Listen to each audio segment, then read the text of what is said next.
I just see Okay. you now. Okay. Well, we're live. We're here. We're here. I think we're going to start um a little intro. I'm not sure yet where our producer is, but we are live and broadcasting live. So welcome everybody. My name is Rita Forte. As some of you guys know, I've appeared on this channel many times. We are here on the ADOS California Media Group YouTube. We're also streaming on Facebook, and as well, we're actually also simultaneously streaming on my YouTube channel. So check that out if you get a chance. Rita Forte Live. Please hop in the comment section. We have a great show this evening. I have a great guest. I'm about to introduce her momentarily. And we're really going to get into the discussion today. There's really a lot to talk about. Before we move forward, please like this video, share it out, subscribe to the channel. You know we're coming with those hot fire ADOS topics and really getting to it. So tonight's not going to be anything different from that. So with that, I would like to actually start off by just saying we're talking about farming while Black this evening.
All right.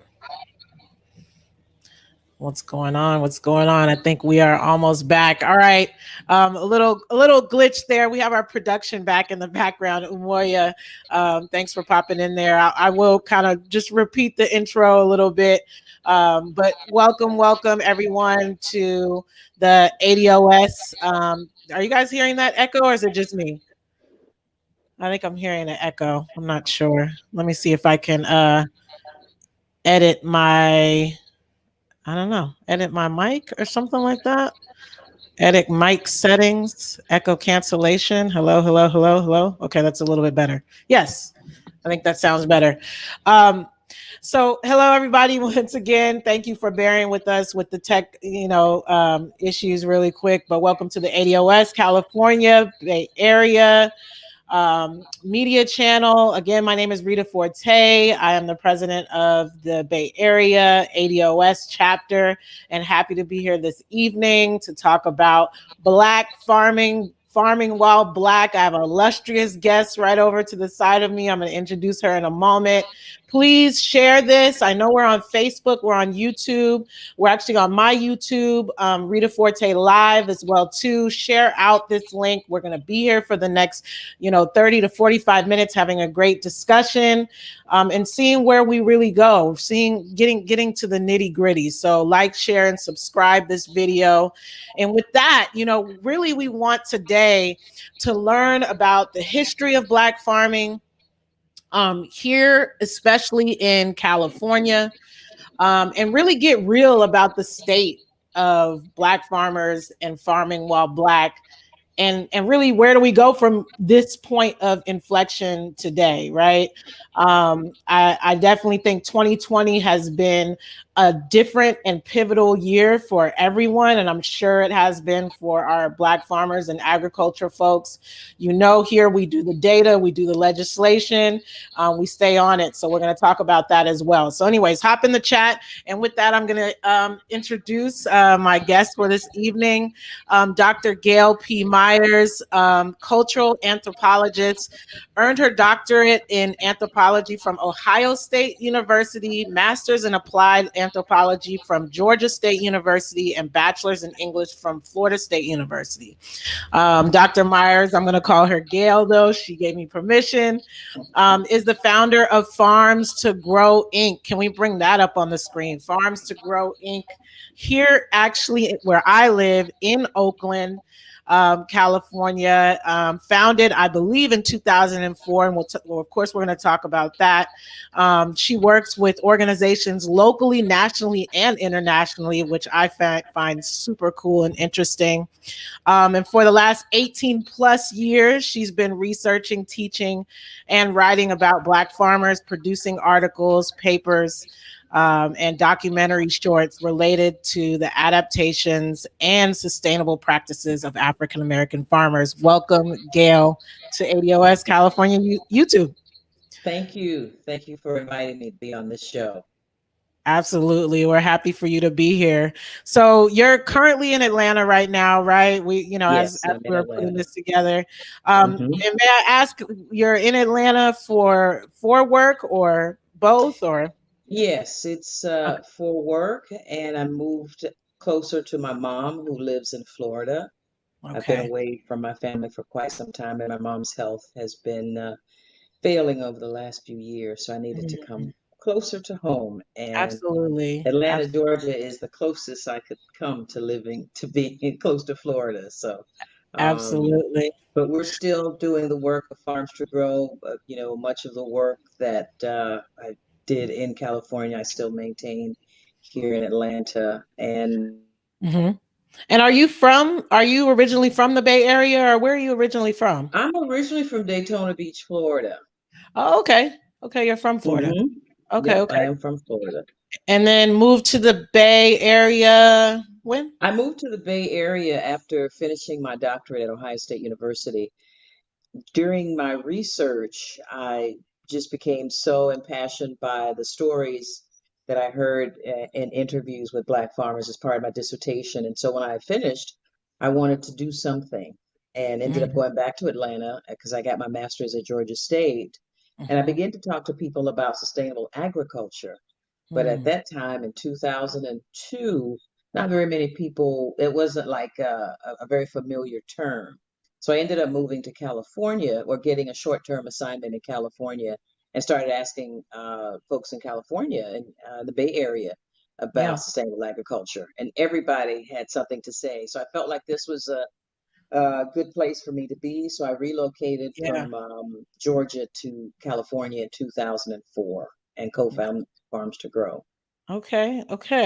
All right. Well, yeah, I definitely think the Bay Area and California just in general is definitely forward thinking, and what do they say? As California goes, so goes the rest of the world. Right. Actually, so goes the world. So goes the world. Yeah.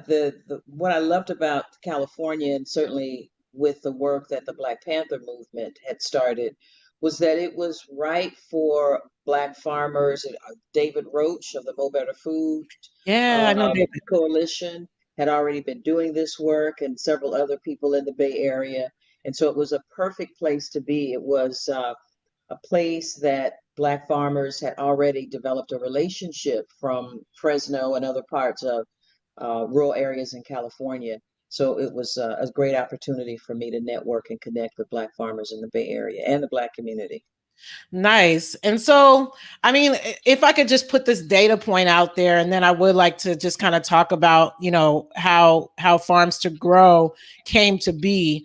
But the data point that in just prepping for this that I kept coming across is that, back in 1920, there were a million Black farmers nationwide here in the US. And we fast forward to now, and it may be less now, but it's like 45,000 Hmm. nationwide, if that number's still correct. Um, did you feel that, when you came here, Yes. to settle? Okay, talk a little bit more Hmm. about that, and then how Well, I farms to grow. what I felt was the sense of urgency to advocate and support Black farmers to maintain their land. Hmm. From the interviews that I, heard in Ohio, and also I talked to farmers in Alabama and Georgia throughout the course of from 97 to about 2001. And that was the early stages of the Pickford versus Glickman USDA litigation. And I was Right. totally outdone, totally floored when I discovered or found out that Black farmers were dealing with such discrimination. And it felt like somebody needed to do something. And so part of the work that we wanted to do, and we started Farms to Grow, was to do something. We didn't know what we were going to do, but as soon as I came into California, I started interviewing Black farmers, started working with David Roach's group. And the Black farmers in California, unfortunately, were saying the same things I heard Black farmers say in Ohio. They weren't able to get loans from the USDA agencies. They weren't Hmm. able to get support for distributing their products. So they were, in a very precarious situation. And so the work of Farms to Grow initially was to figure out where the Black farmers were in California, try to identify what their needs were, and to address those. And so over the course of the 16 years, one of the flagship programs that I'm most proud of is the Freedom Farmers Market.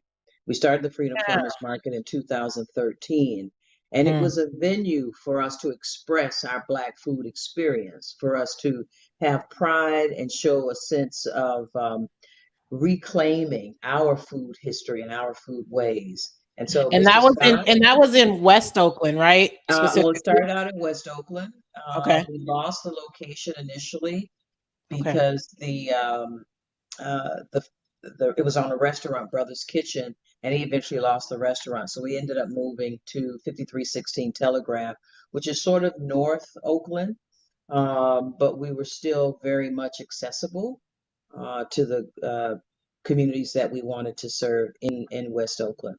And so Okay. it was a wonderful opportunity to really connect Black farmers in Oakland with Black farmers throughout the state, the That's Freedom awesome. Farmers Market. Hmm. So started that in 2004, and tell me a little bit about your partner, Gordon Reed. How did you Yeah, guys? Gordon Reed, I met when I was in California. I'm sorry, when I was in Ohio, doing my research while I was in Ohio. I organized a Black Farmers Conference in 2001, and I met a lot of folks from throughout the state. I met farmers Let's during my let's just stop interviews. for a second there. That's no small thing. Organized a conference. that's Yes, I that's a organized a pretty big deal. statewide conference. Wow. Well, I'm one of those persons that, nothing seems hard. I was interviewing farmers that said they needed things. I was interviewing USDA folks that said they had things. And I said, you two need to meet. Yeah. So the purpose of the conference was to bring all the other resources, Glory Foods, and all the other entities that had something that they could share with Black farmers and to bring the Black farmers in. And we wanted to hear their stories. So the first part of the morning was actually just Black farmers sharing with the audience what they were experiencing. So during Mm, the Black Farmers Conference, I co-sponsored, I organized in Ohio. I met Gordon Reed, and when I ah, graduated, Gordon and I stayed connected. We actually wrote a grant before I left Ohio to try to get Black farmers connected with a local community in Columbus, Ohio, and we didn't get that. But I ended up moved back to Georgia, as I said, and eventually to California. And I remember the day that I called Gordon. It was in September 2004. I mhm. had several conversations with Black farmers in California, and I was very frustrated. And I said, Gordon, the same thing that I heard these farmers in Ohio deal with, they're dealing with it in California. What do we do?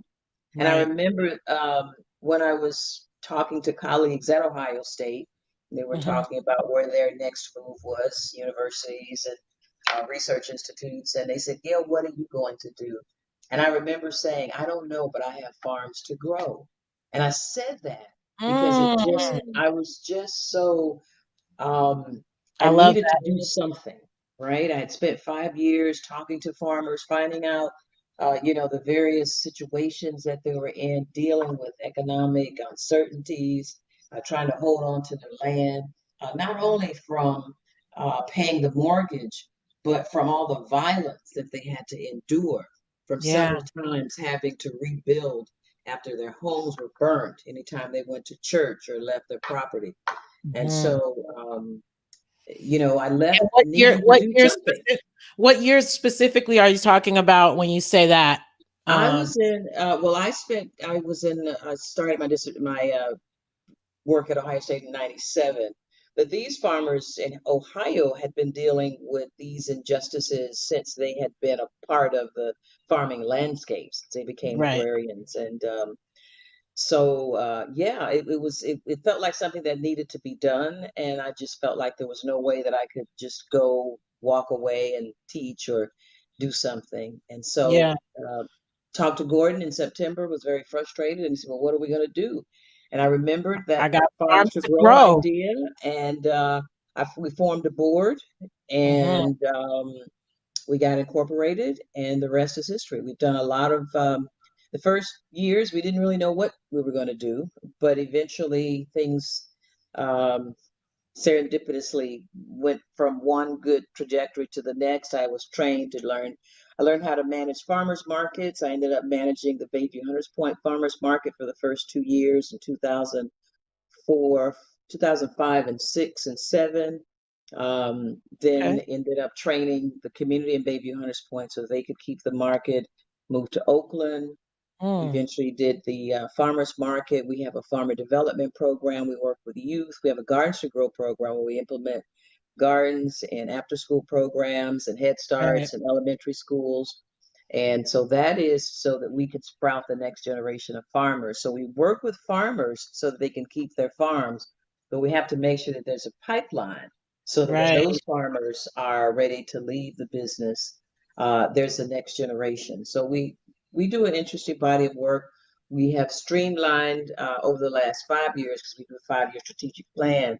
We're really now focusing on the distribution aspects of our farmers, making sure they have access to consumers through restaurants, direct to Yeah. CSA. We have a major community supported agriculture program that's running year round now. We started it, uh, was uh, it was a seasonal because the farmers market was seasonal. When the farmers market closed, we started the CSA.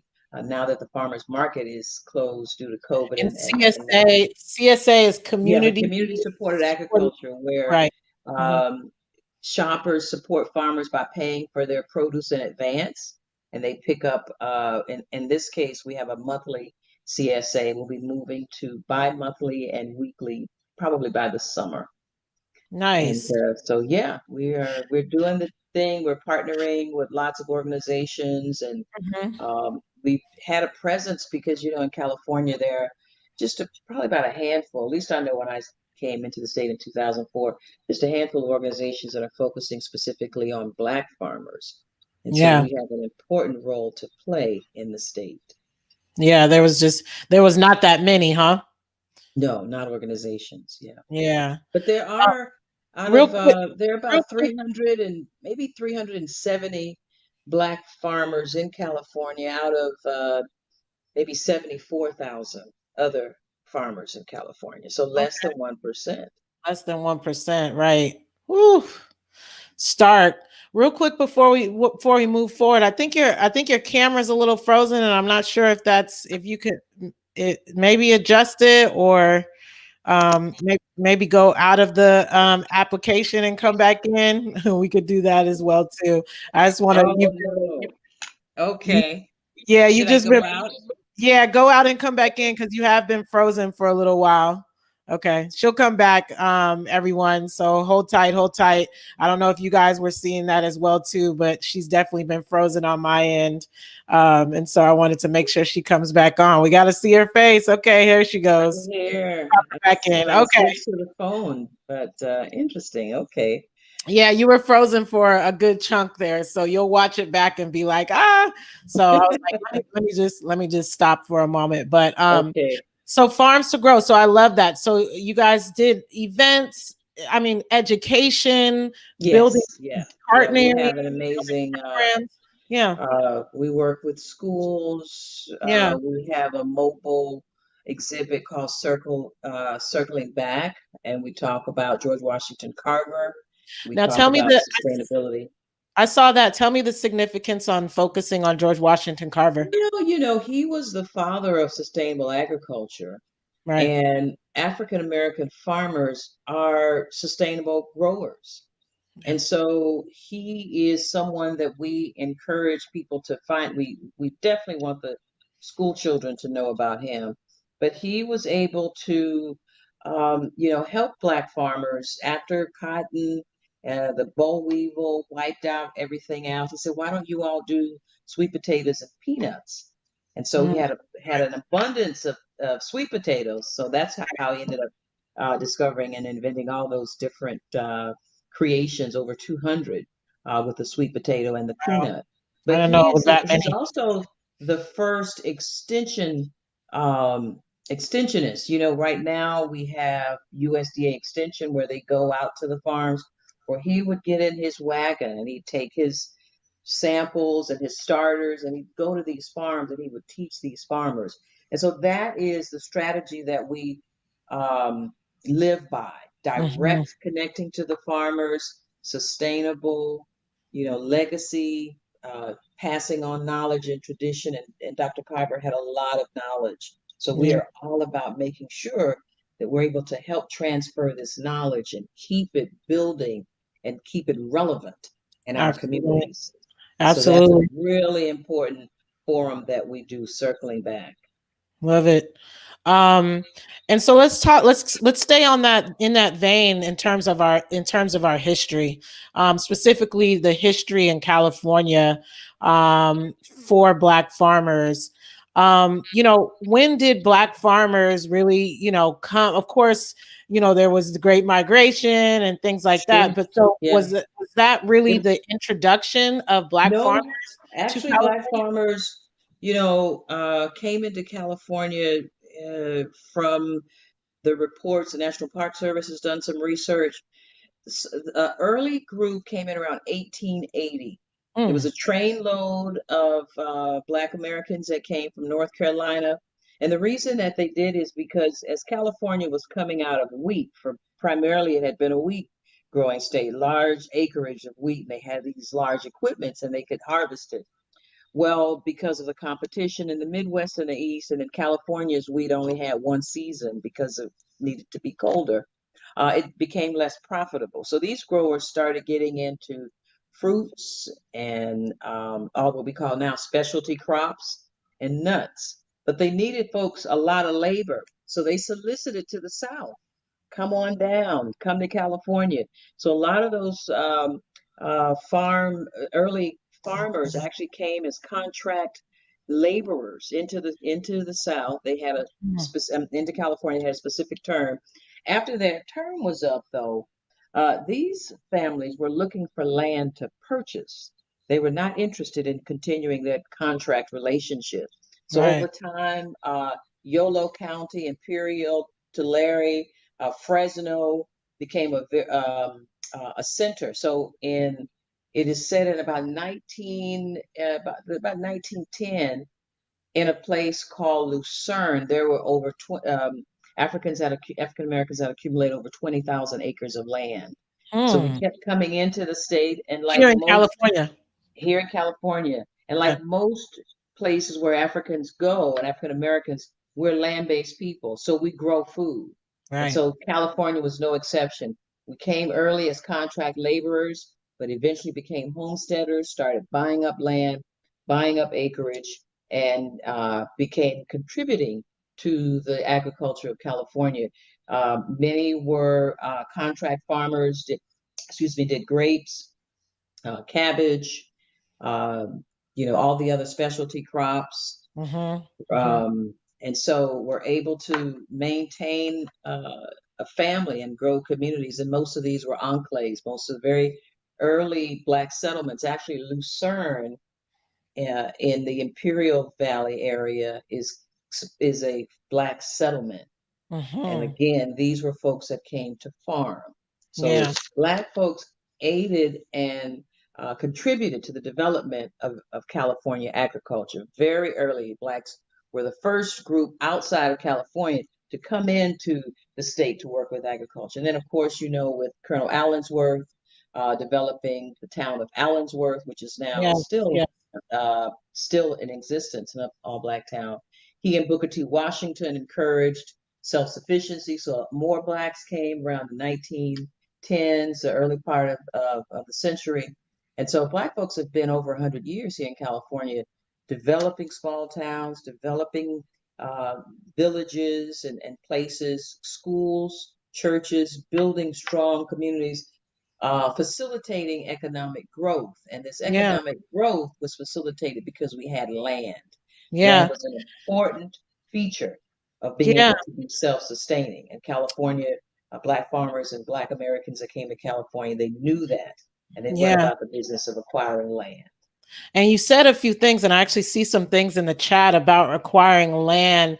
The sentence that you said, just about buying up land and things like that, I feel like I hear that a lot more actually in the last few years. Like that conversation amongst Black people, not necessarily Black farmers, but Black people saying we need to buy up land, Buy we land, need to buy land yes, is yes. getting more popular. There's actually an interesting question in the chat, and I'll jump to this. And also, I want to jump to the story about those 19 people who bought some land actually out in Atlanta. But Yeah, there's near Georgia, in in Georgia. Georgia, yeah. Uh-huh. So I want to ask if you know anything about that. But in the chat here, I see the question from Citizen Ed. Shout out. Thank you, everybody who's writing stuff in the chat. Please share your first experience in acquiring land, whether you acquired it or you helped folks acquire it. I would love to hear that story. That's a great question. You Just know, your experience. uh, I don't own land, and our organization, our goal is to help farmers that have land keep their land. Okay. But we do connect folks. Oftentimes, a landowner will contact our organization because they know that we work with Black farmers, and then they will say, we got 20 acres, we're looking for somebody to buy or long-term lease. And so we connect our farmers with these landholders. So we've had quite a few success stories actually, where Okay. and many of these are young people that have come to us and become members, and we put them in our cohort, and we've Mhm. onboarded them in this whole process of how to access land, and so they have been able to access land. We actually have a group in Oakland, a young group of about 4 young people, and we connected them with a land uh, owner in Oakland that has a lot of land Okay. and wants to put it into production. So Nice. we Is made that those the connections. People's Breakfast or something? Or is that those guys? People's Breakfast? No, No. no, Okay. no, Okay. no. I'm not Um, familiar with them. Well, just to segue to this huge story that came out maybe a couple months ago of folks, 19 families or something like that buying a city or something like that, an unincorporated city out there in Georgia. Yes. I actually earlier today I was just kind of googling different things, and I actually googled like how do you buy land? Like I never googled that before. Sorry everybody to disappoint Well, you. But I looked it up and like Zillow came up and I just started like mm-hmm, scrolling, like, mm-hmm, oh, okay, yep. like this is what it would cost. Obviously more popular or it seems like closer to the city, of course, it's more expensive, acreage and things like that. But I was like, hey, I could just get something for like 2 grand. Wait, hold on. I never looked. So anyway, tell me what you know about, if anything, about them buying this city. I think they call it Freedom City. Freedom, right. Yeah, I they're in Georgia. Yes, I probably know as much as you know about it. I Okay. remember watching the articles when they were first entering the land, and I haven't seen what kind of development they've done. But That's I mean, that's the way to do it. Honestly, the collectivization is the principal way that we're going to keep land. this sort of notion of it's my farm and I can take care of it. For Black Americans, and I'm just going to speak because I know mostly about the experiences of Black farmers, that's so hard to buy the land, to buy equipment, to get inputs, starters, if you're going to do beef or any kind of cattle, get your livestock set up. It's so expensive. You're talking about a $500,000 setup. But if Mm, you collectivize that, like right. they did in Georgia, that was the most brilliant thing. And then they can continue to probably purchase even more acres. More land. But Yeah. Fannie, yeah, well, and Fannie Lou Hamer, when she did the Freedom Farm in Mississippi, in Ruleville, Mississippi, and they purchased Mm, those 600 acres, that was her goal, that they were going to do the pigs, and then yeah. everybody would get a pig, and then they would reproduce, and then they would give the pig back to um, the cooperative. She had it right. She had it right. And that's a model that is not anything new, but we've Right. really gotten away from it to, sort of individual ownership. But Right. land, and you'll see Westernized. that, Westernized. yeah, and you'll see that's actually how we acquired land initially. During Reconstruction, a family would work, save money. One relative would help them, and then they would help the relative buy the farm next to them. Same thing, a family would work it, help that farm, and they would purchase more land. And so Mm, the ways in which we acquired that land, collectivizing our funds and our labor, is the yeah. same way that we're going to need now moving forward. Yeah, to maintain and keep and grow the land. Because agriculture right now, there's so many struggles. The Yeah. pricing, Yeah. the products, of course, the markets, and so you're growing food. You don't have a marketer in your family to go out and say, hey, this is who we are, or someone that goes and meets with restaurants. So it's a challenge, right? Yeah. So you Yeah. need people in the sort of the collective. I'm going to grow it, and then I've got a group here that's going to market it, and then we're Hmm. working with distribution outlets, here locally, uh, Caribbean, or sending things to the continent. There are lots of ways that working together can benefit everybody and maintain sort of the success of it to the next generation. I love that. I'm in marketing myself. That's what I do on the daily. So I would love to pop into that. And real quick, Umoya, our producer, shout out. If you could just throw up the picture of I forgot to show the picture of my late dad. Oh, Farming, yes. farming on the left there, you guys. This is a picture that I came across just last year, and I'm knocking on 40, you guys. But my late dad is down in the bottom half of that picture. I'm not sure what crop that is. I need to really do some history on really actually what happened to our family's Forte Landscape Nursery. But this was in Plant City, Florida. It doesn't exist anymore. And that's actually and on the right side is actually my backyard and kind of the little playing around that I do with my gardening and my planter boxes and stuff like that. But definitely when I saw that on the left, just seeing that was in my history, I was like, what? Oh my gosh, this is why I really love this so much. Again, I'm not sure exactly what happened to this nursery, but I'm hoping to go back in my history within the next couple years and find out if, as we segue into kind of legislation and the issues that Black farmers have to go through, I don't know. I'm assuming that maybe my family went through some of the Some discrimination, of the same thing, some of this absolutely. And discrimination, just like Plant City, I'm familiar with it. right? Because you're from Florida in general, if you know anything from Zora Neale Hurston's book, Their Eyes Are Watching God, big migrant community. Blacks went into from Miami all the way up to Tallahassee. Sort of the center part of Florida is very agricultural. And there. so as those migrants went into those communities to work, some said, no, I need to buy some land. And so you see a lot of places in the Plant City Long and way. enclaves of where Black folks are, they came as migrants, but just like the Black farmers did in California, they eventually said, no, we want a homestead. And so they put their funds together. I dare say, I don't know your And family's history specifically, bought that land. but bought that land. Yeah. And there's still a few Black farmers in Plant City. But again, they probably weren't able to develop it, get loans, um, to buy Yeah. equipment, to put in irrigation and other kinds of infrastructure, where their neighbors who were white farmers were able to get everything they needed. Ridiculous. And let's talk about some of the things that have happened over the years. You're talking about the unfair lending practices.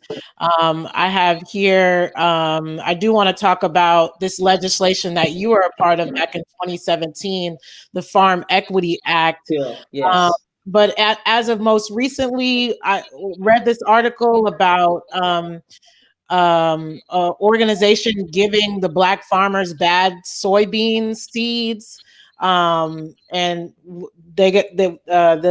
they sued for over 25 million. I'm not sure exactly what happened with that. Yeah. There's been something recent with John Deere, which is a huge manufacturer of Hmm. equipment. Tractors. Yeah, Uh-huh. tractors. That happened, I feel like maybe just this year. And then also the tariffs that Trump's administration had put on China, and that affecting Black farmers. But I mean, it's just been constant, I feel like, barriers for Black farmers over the years. Can you just really kind of speak to that trajectory and that path that Black farmers have really dealt with in terms of Yeah, discrimination?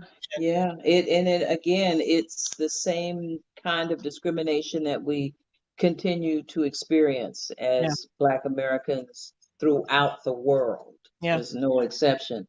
But if you're a landowner, if you're trying to farm, you are in particular, um, a catch 22, because you have expenses. Your land costs the same, your water the same as your neighbor. But when you go to the market to sell your product, yeah. you're going to get less than your neighbor. See, Okay. see. And when it comes down to California, what California has done over the last 5 years with regard to water, and penalize these small farmers. And actually, they're the larger farmers, the almond farmers, that are doing the contamination of the water system. Yet Mm, it is the Black farmers and the smaller scale farmers that have to bear the burden of from that. correcting it. And so they don't get the kinds of subsidies and the kinds of relief. And historically, that has not happened. And so here we are today. Uh, we are still dealing with discrimination, but the difference today is Yeah. that over the course of our years of organizing, we Hmm. have gotten some real legs under these organizations, and we are going to, like the AB 1348, the Farmer Equity Act. A group Let's of talk us about came that and together. talk about that organizing too, because that's, Yeah, well, remember, that, before I started, I was telling you about how ADOS is really starting to organize, and we're actually literally about to become a nonprofit 501c4. So I would love to hear more about that organizing and those legs that you've grown, and then also, yeah, yeah. talk about Well, that. it has been a long time coming. I will say, when I started interviewing Black farmers in '97, there were Mhm. just a few organizations, just Right. even a few articles and books written about Black farmers. But Mm. over the course of those plus 20, 20 plus a few years, there has been some strong, strong organizing. Yeah. The one I want to mention in particular, the National Black Food and Justice Alliance, before I go too far. Yep. That is an alliance of Black-led organizations throughout the country, also asking for reparations. There's so many Black futures, Black yields. There's the Black church movement. Now there's probably 15, 20 organizations and working together. So Really. what we did, yes, what we did with the AB 1348, this was a organizing that actually came through the Pesticide Action Network. They brought a team of us together. And so Mhm. they were sort of the facilitators, but they did get out of the way after we came to the table. I commend them on that. And so we were organizations representing Black, Latino, Hmong, um, uh, women organizations. Don't we didn't have women. I'm trying to think, but we did have women as part of the focus on the equity. Mm-hmm. But we met for about a year, pulling together the language of it, and it was an easy sell because what we wanted the state to recognize, and we basically asked them to recognize that there had been discrimination against farmers of color. We looked at the data, we looked at, who got the lion's share of the loans and all the funding Right. from the California Department of Food and Ag, and we said, you guys have been remiss. You've missed out. And so the first ask was just acknowledging that the state has discriminated against Black farmers of color. They Right. acknowledged that. And what the state then did was to employ a full-time farmer equity uh, council person that could do sort of house and hold all the knowledge and the data that they were learning about the lack of equity in the state. And Okay. so we're looking for more funding. What has actually happened as a result of AB 1348 is that there have been funding opportunities set aside as part of the Soils Act and other kinds of climate. We're asking them to, if you're going to set aside money for these large farmers, you need to set aside Yes. money for farmers of color. Yes. And Yeah. so that is coming and that is happening. And so we are hoping that as California goes, so goes the world, so goes the nation. The And we're nation. Yeah. hoping that other states can get a Farmer Equity Act where the government of that state at least acknowledges that their role has not, they haven't done the best Mm-hmm. in supporting all farmers in their state. Right. Now, what are you going to do? So, Right. How can our ADOS community, of course, there's so many sectors that ADOS supports, but how can our ADOS community support that legislation or help to push it? Or is there some, can we follow the work of that organization somewhere? yes, Yeah. yes. Actually, it's now the California Food and Justice Coalition. And Okay. so it is a coalition. I've moved away, so I'm not as actively involved in it, but our organization still maintains a presence as Okay. far as receiving the emails and the messages and things like that. But I would say, stay connected with the coalition's work. And Okay. there are other organizations, as I mentioned, the National Black Food and Justice Alliance. I'm not sure if you know about ARC Republic. It's another No. organization that's organized Black farmers. They actually have a Black Farmer Index where you can Oh, go okay. on and find out where the Black farmers are throughout the country. You know, a lot has happened since the murder of George Floyd. I will Yeah. say, and just in our organization in particular, I think what has happened is that the nation has grown a conscience around its treatment towards Black folk. And Black farming organizations have been a recipient to some of the ways in which people want to repair and do Yes. reparations. So Yes. we have had many Black organizations that I know of have had white organizations, predominantly white institutions, that come and said, how can we help? This is just wrong. It's deplorable. We haven't done the best job again. And so this has created an influx of resources for our organizations that we can deepen our work with Mm, our farmers, yeah. continue to really help them build infrastructure. And I think this is a really important time for our organizations to take our work to the next level in demanding reparations. So ADOS is right on time. Nice. There's a couple of Black reparations organizations that I know that are in the Northeast, and as all those groups come together, there will be reparations. I mean, there's just no We way that no we way. we can continue to be a part of this American experience within Absolutely. such a deficit. We are in such a deficit that it would take us over 233 years to catch up to the wealth Yeah. of white Americans, Black folks. Yeah. We don't have 233 years. And if you look at it, that's really the amount of time that we were working on those plantations without pay. Yeah. We don't have it. So there is a moment right now, and it is happening. It is Yeah. happening. Reparations will happen. It is happening.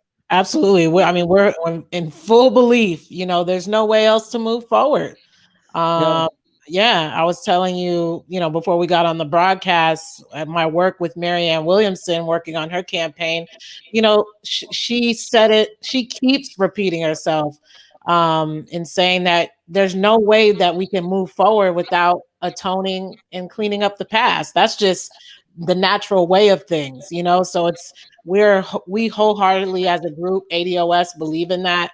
And so really glad to hear. I think I did see a lot of organizations donated or partnered with you this year. Kind of, it seems like possibly after George Floyd. So Yes, that definitely yes. has been an awakening. So It um, really has. And yeah, I and can, and and I'm not saying this is going to solve everything because we of continue to course, have to fight, yeah, but it gives me hope, and it is an opening and an awareness that people are recognizing that Black farmers have a valuable contribution. I feel that Black farmers are an American treasure. And so folks are really trying to figure out, we know we got to feed ourselves. But what I don't understand, what I'm not sure if people understand the relationship between Black farmers, sustainable agriculture, and climate. Because the ways in which Black farmers keep a forest, the ways in which they sequester carbon, just by their practices, helps mm. the local environment and it helps with the climate. And Talk so about we that a little bit more. Can you get specific? Yes, yes. It's something that's why I'm so impassioned about this work. When I first started interviewing farmers, and I would, follow them as they walk their fields and hear and listen to them talk about the quality of the soil, the importance of having a forest, the importance of taking care of community. And I thought, oh my goodness, Yeah. these are stewards of the land and they see themselves as stewards of the land. I Now, love. that's a philosophy that extends, thousands of years. It's a philosophy that we brought to this continent where we honor the earth, we honor trees, we honor water, we honor nature. We are Yes. so um, deferent to that. We understand our connection to the nature and to our role. We know our role. So there's a relationship, a Hmm. complex relationship that farmers take to their farming Black farmers. And what I love about trying to help these farmers stay on their land, because they're going to improve the biodiversity of their local environment. They're going Hmm. to keep certain, what is science, some people call keystone species, in the local environment, and that helps with the integrity of the whole agro-ecosystem. And so Mm. when you support a Black farmer, you're Yeah. supporting someone that's taking a holistic approach to Yeah. how they farm, how they rotate, how they give to community, Mm. um, how they take care of the soil, take care of the land, and their respect and reverence to Yes. nature and to God. Now that's And the point. That's the point right there. I'm going back into my marketing mind. See, this is how I work is I'll take that message and figure out how to market that, because I mean, that I haven't heard before. I've heard it in a certain way, but just marketing that as well as the other things, the yeah. benefit, just so Hmm. that it's really digestible to the public. Ooh, that Hmm. would be powerful. That would be powerful. Yeah, we Um, have to say more of that. And I yeah. think that a lot of ag agencies know that Black farmers do that. Like, for example, most Black farms don't have, they don't farm fence to fence posts. That means they don't take everything down from one end of the property to the other. There's a forest somewhere. And Mhm. usually the USDA agents will come out and say, oh, no, you need to get rid of that forest and put in more crops. But I know in the South, in particular, they have been very resistant to USDA, these ag agencies, Mm. because agroforestry is so important. Many of these farmers still do opportunistic foraging, especially in the southeastern parts of the state. They Right. prey in the forest. Mm. There's a lot of reverence to keeping a forest. You're hunting in the forest. There's Yeah. medicinal herbs that are so important for healing that families usually call grandmother or great aunt and say, what do I do for this? Well, you go in the woods and you look for a plant. It's got a yellow head. It's underneath this. Those are reasons why we have a traditional knowledge, and all that knowledge is place-based. It's local. and it needs to be shared. And Yeah. at the least, we need to be able to document it and keep these folks on their land because they're taking care of us. They're Yeah. taking care of the environments. Um, I love watching birds.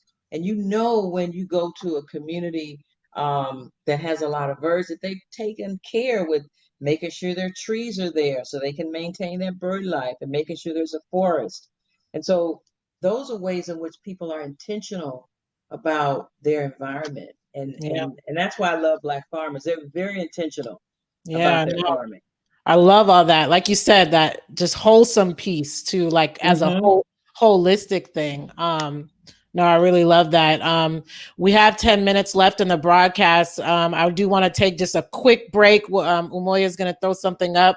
I'm going to go to the chat. I saw a few great questions in there, just also about marijuana too. Want to just throw that in there towards the end, and maybe some other questions about where do we go from here and how do we get our young, Yes. how do we really get the next generation involved? And so let's take a break real quick. We'll be right back, folks. We'll be right back. Give us 1 minute.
Well, sometimes I'll be jamming to that music in the middle of it. All right, y'all, we're back. We have about 8 more minutes in the broadcast, so hang in there. I went through the chat a little bit. And like I said, I'll bring up this question and we could just riff off of it. It's such a broad topic with so much to talk about in terms of cannabis. Kevin Bush, thanks for submitting this question. But he asked, do you work with any cannabis farmers? And also, just maybe a general, opinion or statement around marijuana Sure. and Sure. farming, Black farming. Yeah. Yeah. We actually there is a community in North Carolina that are producing hemp. They have made hemp soap and all kinds of other kinds of products. There are some farmers in California in the Gwenda area that are also doing medical marijuana. Mm, And the challenge with hemp is that, and I'm not sure if people have noticed that there's become an oversaturation. Everybody initially when it came open, it's like, oh, we're gonna get hemp, and we're gonna make millions. Well, what's happened is that a lot of these hemp farmers have produced hemp. They can't process it, and there's so many farmers that are doing hemp. It's a lot of competition. yeah, So it was a good idea at the at time, but I don't first. think we ought to put all of our eggs in that basket. Okay. But I think it certainly is a cash crop. It Mm-hmm. is a lucrative crop, and if you can get in with a market and a distribution, access to consumers, I think it's a wonderful idea. Okay. Maybe we could have another, because I know there's just like equity programs, and we could totally probably have a whole Yes, whole show yeah, on that. in Oakland in particular. the Right. equity programs. Uh-huh. Yeah. Um, and another one that came up here that I thought was interesting, a question for you. MXL Babe says, is she helping Black farmers tie into growing industries such as pharmaceuticals? Um, No, I will say yes, as far as other industries, with um eh, let me say, so there's I guess restaurants, other kinds of food industries, mhm. but not so much as pharmaceuticals. I'm trying to think of other kinds of products. Other No, industries. no, we aren't working right now with farmers that are doing pharmaceuticals. Okay. Um, And I don't really know of anyone that is working with farmers doing pharmaceuticals. I mean, aside from the farmers that are growing herbs on their own and doing medicinal herb, there's an herb farmer, a guy that's doing herbs in California, and again, mm, the hemp community in North Carolina that are doing medicinals. okay. Mhm. Um, and I think we'll just finish up with one of my questions is, how does, because for me, I really got interested in it because and I'm gonna be honest, I got interested in it because of like Michelle Obama kept pushing. I did. I was commercialized, whatever. But she kept pushing this like healthy vegetable, grow your own food thing. So like it worked on me. And that, That's you know, good. it did. It worked on me. Hopefully, it worked on some other folks. And I was like, shoot, let me try that. I have a backyard, you know. And then I just really grew to like love it and be in the dirt and be with the earth and everything that we've talked about. So, anyways, it all worked out. But so, how do most people come to Black farmers come to farming? Like, what is that pipeline? So that we could That's kind of get more folks involved. Yeah. Yeah, that's a great question. Yeah. I think most people come through a family member Okay. growing up on the farm Mhm. or having a neighbor. In these days, I guess over the last 10 years in an urban setting, most people have come to farming through urban ag education. Like we have ag programs in elementary schools and cooking programs. So a lot of those young people in elementary and we have a Head Start. So 3 and 4 year olds and 5 year olds have come Yeah, because my we nephews. practice in the garden with them and with their parents. Okay. So for most people to have that drive or desire to do that, they have to see someone else do it or be exposed at school. Right now, many schools have school gardens. So even if you have a class, I always say, if I just get one student out of the 50 students that we work with in our after school program, we get Yeah. one farmer, One. that's good. Yeah. And so Okay. that's what's going to happen, I think. Someone's going to grow a garden like what happened to me as I started working with Black farmers.